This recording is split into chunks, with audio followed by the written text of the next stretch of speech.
Yeah, so AGI safety. What are people doing about it?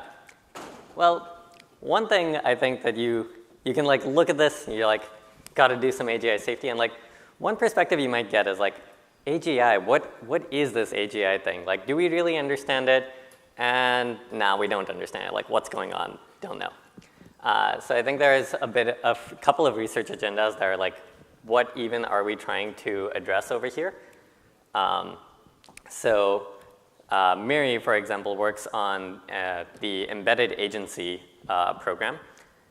So I think of this as like, or probably many of you have heard Scott's talk about this, strongly recommend it, and the sequence on the alignment forum that talks about it. But in a nutshell, in normal in the normal formalization of reinforcement learning, you've got the agent and you've got the environment, and they're separate.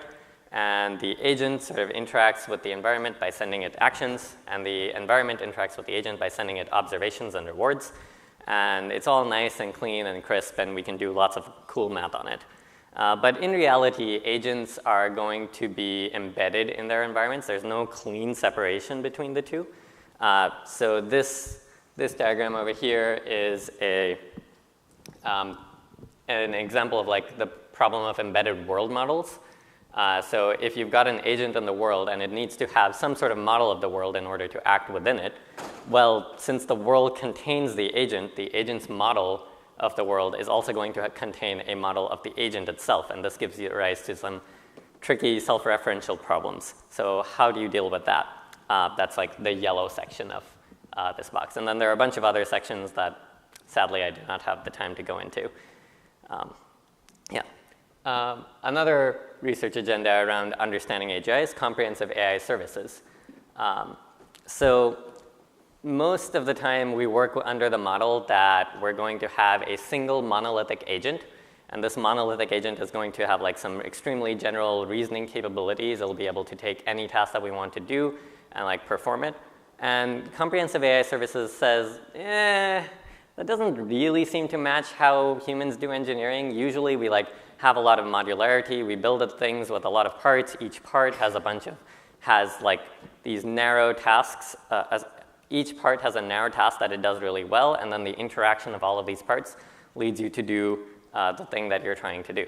And so comprehensive AI services is basically saying, you know, this is probably what's going to happen with general AI as well. We'll be able to do complex general tasks, but it'll be with a bunch of services like, you know, specification generators that then explain the specifications to humans, and then other services that generate designs, and other services that test the designs that are come up, et cetera, et cetera.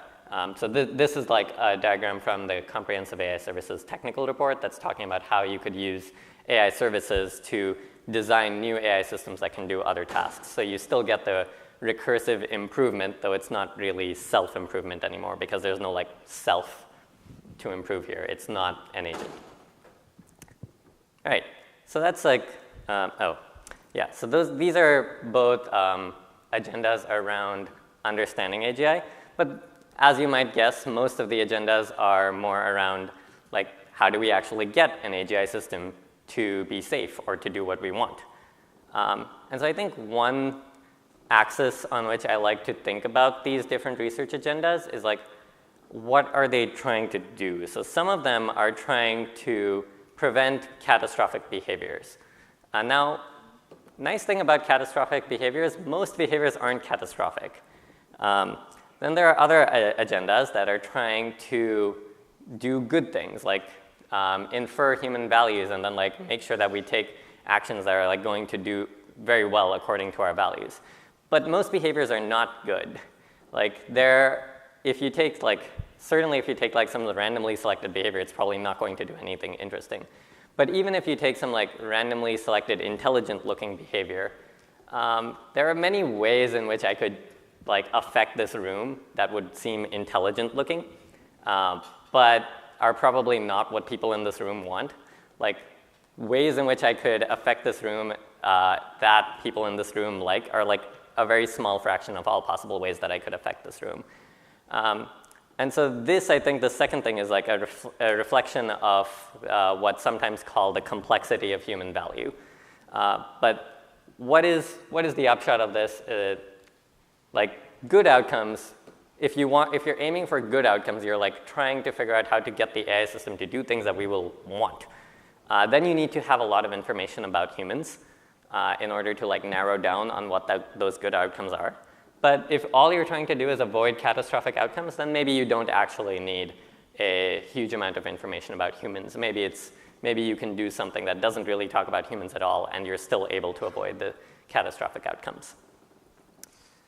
So let's talk about those first. So you can try to avoid catastrophic outcomes by limiting your AGI system. So one proposal along these lines is like containment or boxing the AI. So this would be things like make sure it's not connected to the internet. Or at a higher level, you're trying to restrict the channels, the input and output channels that the AI has, so that it only does things that so that you can monitor what it's doing and understand what it's doing and make sure that it's not doing anything like particularly catastrophic. Or at least that is the hope. What has happened to that parenthesis? It's bothering me. God. But yeah, so that's AI boxing. Along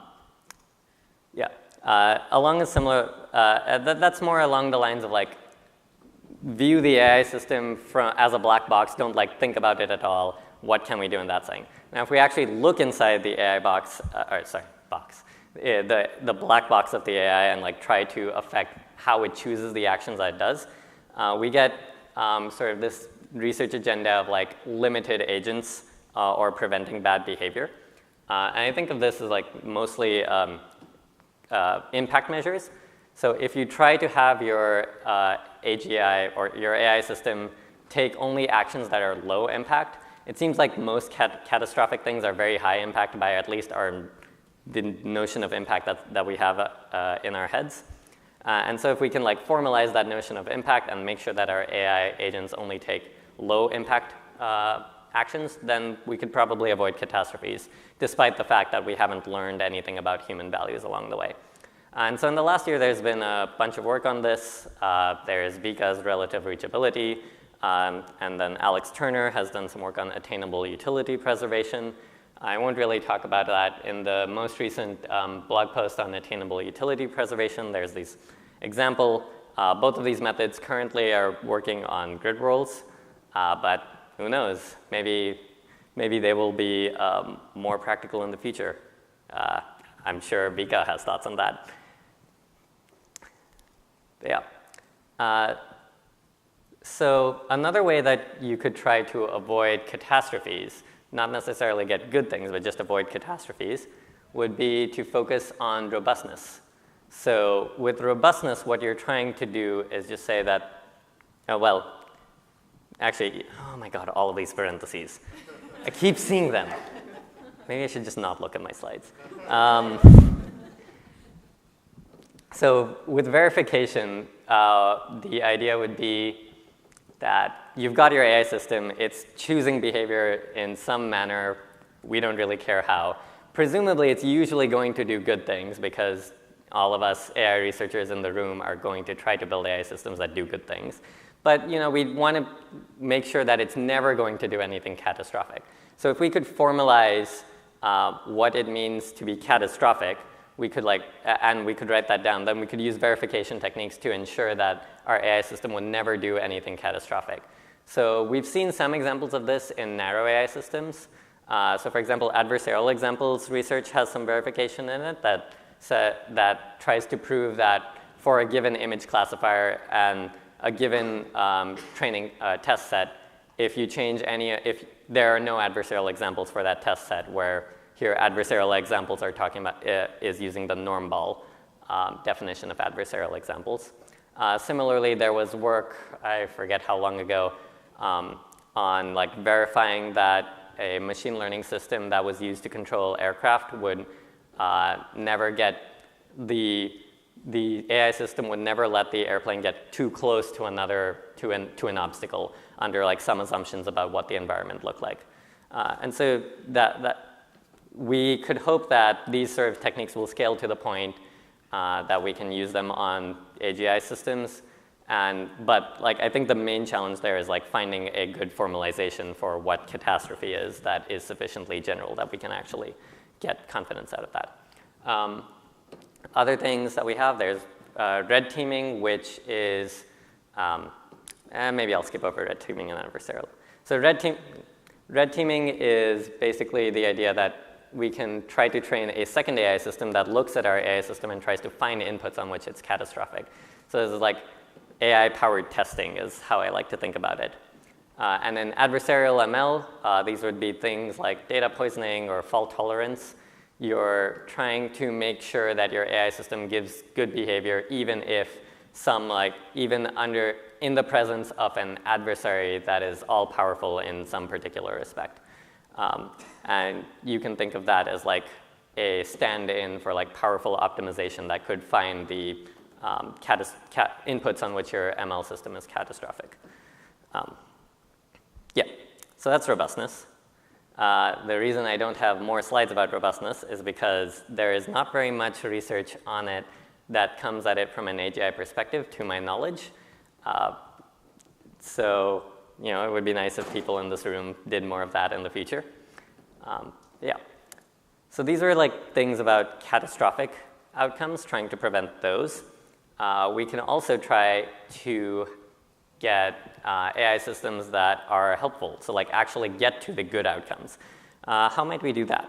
So one thing that we could try to do is just like actually infer the values that can be safely loaded into a super intelligent AI. So this is like get the right values, put them into a super intelligent AI, it optimizes them, and we are actually happy with the outcome.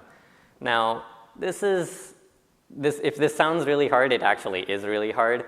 So like one major challenge is how you deal with human biases, or the fact that humans are not perfectly optimal.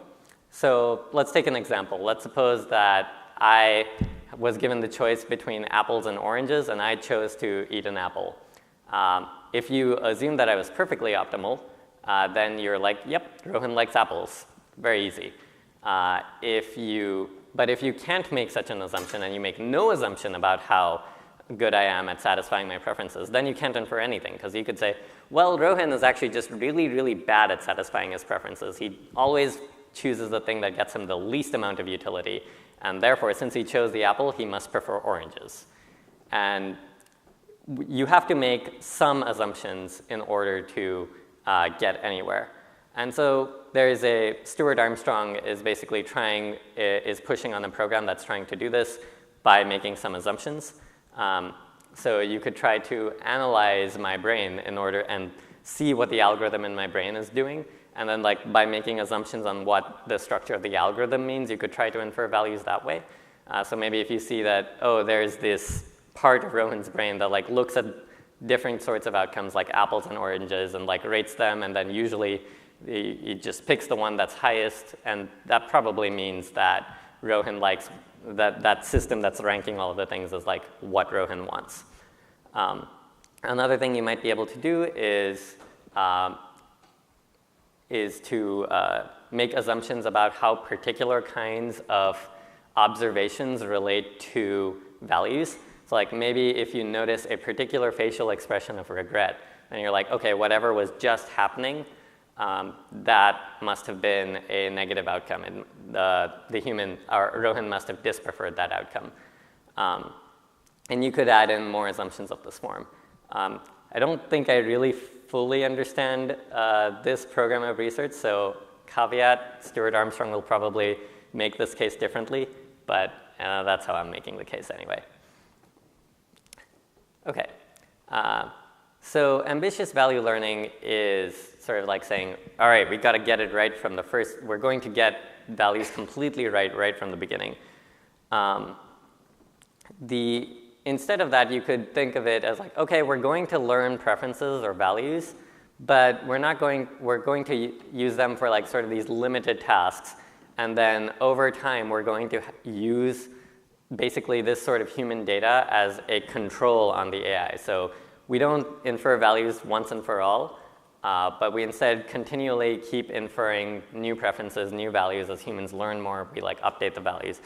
And then what you want to do in this research then is to get a lot of sources of data about what human preferences and values are. So probably this is a huge research field, but probably to people in this room, the most salient example will be this backflipping hopper robot. So this is from deep reinforcement learning from human preferences. And the way this works is you have your hopper robot do some sort of behavior. You take 2 videos of the robot, and you show them to a human, and you ask the human to compare between the 2 and say which one is more like a backflip, right?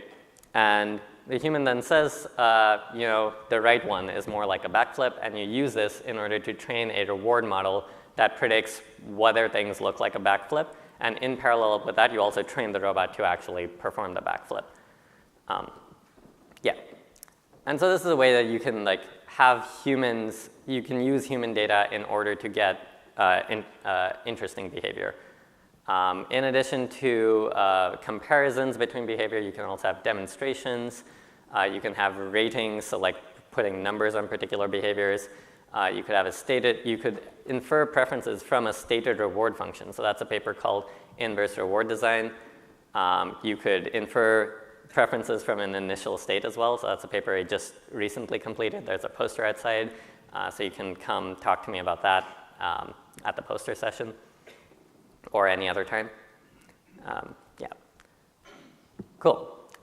So recently there's also been a new agenda called recursive reward modeling from DeepMind. And the key problem that they're trying to address here is that you take all of the sources of data on the previous slide. There is still a lot of tasks where those sources of data aren't enough, where it's too hard both to demonstrate the task and also to evaluate the task. So one example would be writing a fantasy novel. Writing a fantasy novel is very hard to evaluate. It's just doesn't. You'd have to take the book that the AI wrote, read through the entire thing, provide a number, and then do this many, many times so that the AI is actually able to do this, learn to write fantasy novels. And that's not going to work.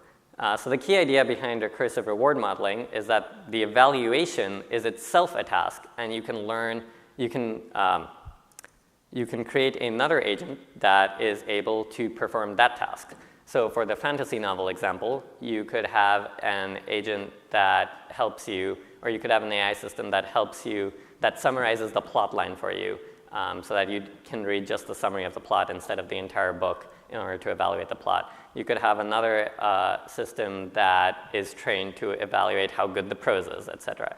And so you get this basically recursive structure where you've got reward modeling at the top, which is used to train the AI system that's going to write a fantasy novel.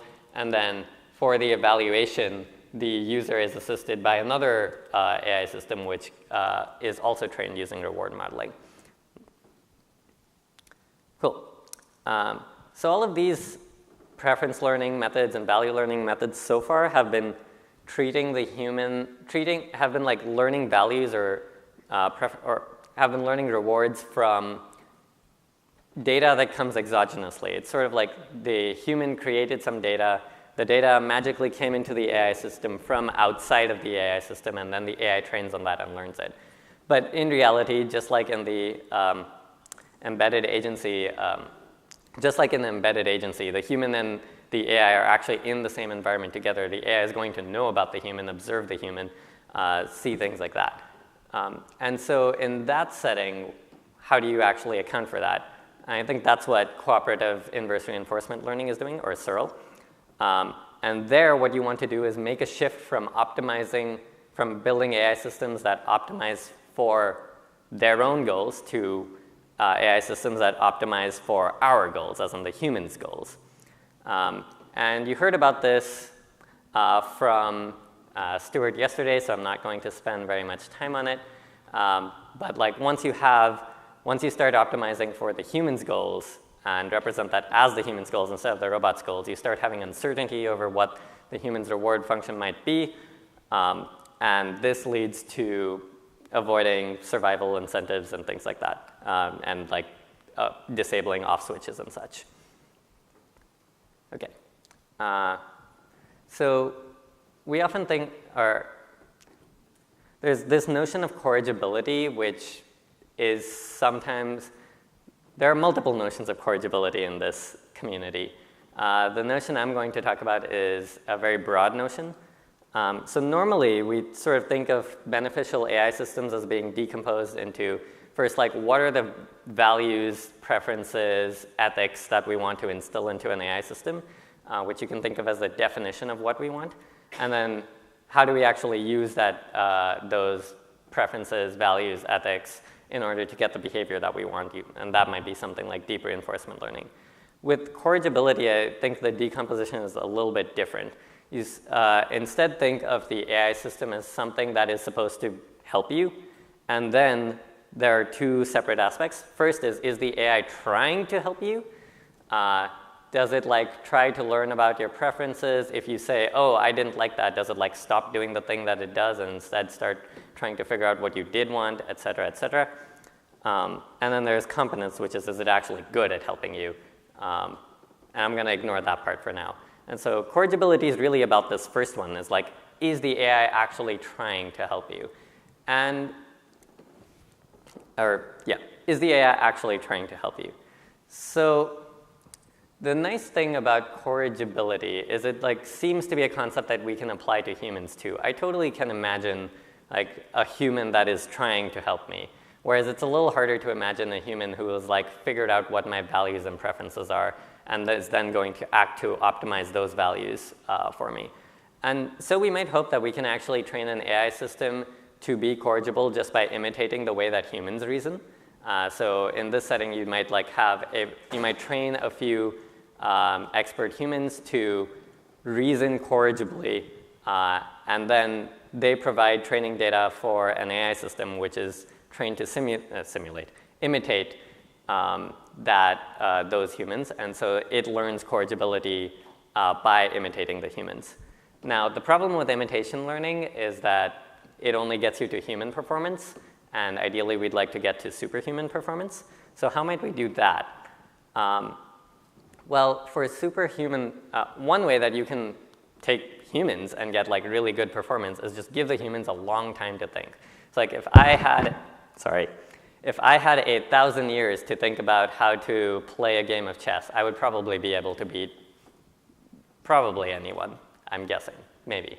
If I had 10,000 years, let's say. There's some amount of time where I could do it, right? And so if we're trying to imitate human reasoning, maybe there's a way to do it such that we can scale up to a higher performance by being able to, by doing enough of the reasoning. And so now you can't just have a human think for 1,000 years, produce a single training data point, and use that to train an AI. But what you can do instead is build deliberation trees. So with deliberation trees, you can think of this as like, at the top level, you've got the task that you're interested in. And then you've got a human, and the human spends maybe 1 hour and thinks about how to best decompose that question into a bunch of subtasks, which you can outsource to somebody else. And then once you get the answers from everybody else, you can get the answer to your original question or task. And then those sub-questions themselves are delegated to humans who spend an hour thinking about how best to solve those sub-questions, and they too can delegate.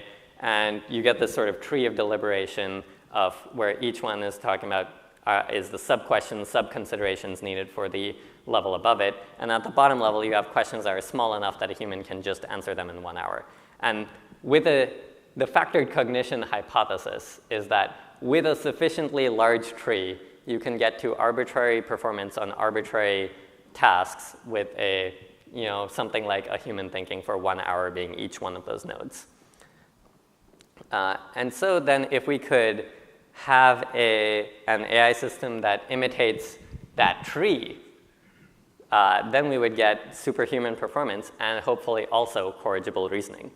And so this is what iterated amplification is trying to do. We start with an AI agent that is trained to imitate a human who has been thinking for like maybe an hour. And then we put that agent in, and we amplify that agent. We give that agent to a human, and we say, hey, human, here's an agent. You can ask sub-questions of that agent. You can use it like a bunch of times. Can you now make better decisions? And hopefully the answer is yes. Like, you can do some sort of decomposition, and then the agent is able to answer those sub-questions for you, and you make better decisions as a result. And this is used to create a bunch of training data, which you can then imitate in order to get a new blue agent that is more capable. And so that's the process of distillation. And then you can iterate this repeatedly. You amplify again and then distill that down to get the orange agent in order to get agents that are more and more, not corrigible, more and more capable over time while remaining corrigible the entire time. Yeah, so that's iterated amplification. There's another very closely related approach called debate. Debate is also working on these sorts of deliberation trees, though here the deliberation tree is more like arguments and counter-arguments rather than questions and sub-questions. Maybe I won't go too much into it, but the basic idea is to have two AI systems that are competing with each other to convince the human of the correct answer to the original question. And so you expect them to play through the path in the deliberation tree that is most sort of complicated, or that is best for their own respective positions.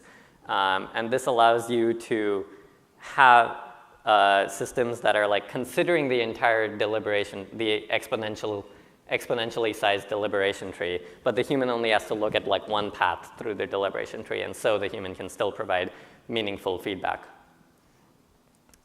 All right, so that's corrigibility. The last approach I want to talk about is interpretability.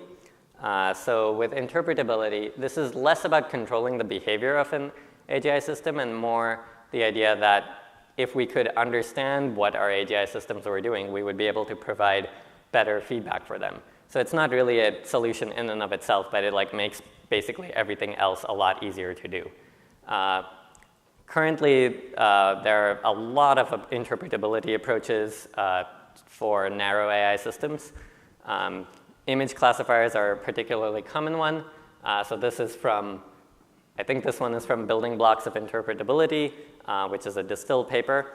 And like, the idea is that we can observe what each of these pictures over here is like a name for a neuron. It's the image that would like most activate that particular neuron in the image classifier. And then the links between them are showing, okay, this neuron influenced this next neuron, which influenced the output class, the actual decision that the classifier made. And so by looking at things like this, you can understand how your image classifier is actually working, whether it's making the decisions it is for the right reasons. Like maybe you notice that, oh, when it's lifting barbells, it actually dumbbells, it actually like sees that there are dumbbells, but also has the image of a person around it because dumbbells are usually being held by people. And then you're like, oh, wait, that's wrong. We need to change our training data somehow to account for that. So that's interpretability. That's basically all I have. So the main takeaways, there are five avenues of research that I've highlighted here. There are also several that I did not highlight because this is only a 30-minute talk. We can try to build helpful AGI either by learning preferences and getting corrigibility as a result, or by learning corrigibility and getting preference learning as a result. And we can either try just to prevent catastrophic outcomes, or we can try to make the outcomes actively good. And in the former case, we hopefully don't need as much information about humans. And that's all. Thanks.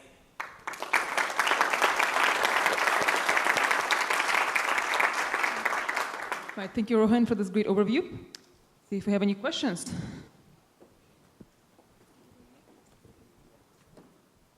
Yeah, thank you for your excellent talk. I have a question about limited AGI. Mm-hmm. What are people thinking about limiting resources? in terms of compute? Is it too naive a solution because an AGI will find a way to break through and find resources from nature, computation resources from nature, or from collaborators? Or do you think that, for instance, some of the approaches, corrigibility, or even some of the, for instance, the factorial cognition go into this direction about packaging cognition so that it's limited in terms of you give a budget to AGI and when the budget is over, then this is done, or corrigibility or interruptibility. What can you say about this? On the limited AGI front, so there seem to be a lot of people who are interested in the containment and like restricting resources type of approach to keeping AGI safe. I'm personally not, I don't find this all that compelling, so I'm like not the best person to ask because like they probably have good reasons that I don't know. But in my case, the reason I'm like not as optimistic about those approaches in particular is that like I sort of see the primary problem as economic incentives for building AI are very strong. Like if economic incentives for building AI were not really strong, we could like take our time, make sure that the thing was safe, and then only then deploy it. But the reason we can't do this is because of economic incentives. And so things like limiting resources or boxing or containment, it seems to me like those are like basically trying to stop economic incentives, which were in some sense the reason we had a problem in the first place. So that was one question. The next question was about corrigibility and mild optimization and things like that, like using those to make sure that AGIs like try to do some task and then stop. Did I paraphrase that right? Yeah, well, it was in relation to resources, so it wasn't that like... Got it. So it wasn't meant to be two questions. I see. So I think that's very different in that there you're trying to like change the AI system so that it only wants to use limited amounts of resources. I think if you did this in a way where you could control the... Actually, I take it back. I think I like have the same answer to that one. Maybe if we like had a very compelling case for this is the amount of compute resources at which things are going to be really bad, and that like level is like really high such that it doesn't, you can still do many economically valuable things with AI. If you could do something like that, then maybe I'd be optimistic about these approaches. I don't currently know how you would do something like that. All right. I have one more question, and then the panel. Any of the approaches that you didn't cover that you can just like fire off for us?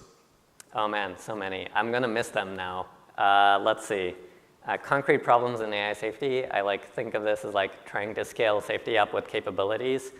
But that's like sort of a broad set of things, not just one particular thing. Safe interruptibility. Like there have been proposals for like using biology as a test bed for learning values. Things like AI safety grid rules have a bunch of problems in them that I didn't really talk about. What else? I'm sure I'm still missing some. Thanks. Great. Let's thank Rohin again.